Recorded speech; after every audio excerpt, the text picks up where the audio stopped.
తిరుపతిలోని Rockman ఇండస్ట్రీస్లో hero Future energies మొట్టమొదటి green hydrogen blending ప్లాంట్ని ముఖ్యమంత్రి నారా చంద్రబాబు నాయుడు వర్చువల్గా ప్రారంభించారు.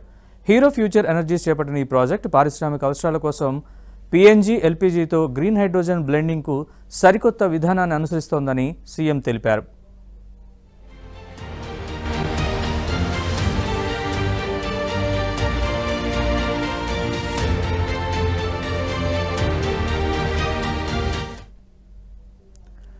స్వర్ణాంధ్ర విజన్ 2047 సాధనలో పేర్కొన్నట్లుగా గ్రీన్ హైడ్రోజన్ ఉత్పత్తిలో ఏపీని ప్రపంచ కేంద్రంగా మార్చాలనే లక్ష్యానికి ఇది తొలి అడుగు అవుతుందన్నారు. రాష్ట్ర ఇంటిగ్రేటెడ్ క్లీన్ ఎనర్జీ పాలసీ 2024 కింద 160 గిగావాట్ల పునరుత్పాదక ఇంధన సామర్థ్యాన్ని, క్లీన్ ఎనర్జీలో 10 ట్రిలియన్ల పెట్టుబడిని సాధిస్తామనే విశ్వాసం ఉందన్నారు.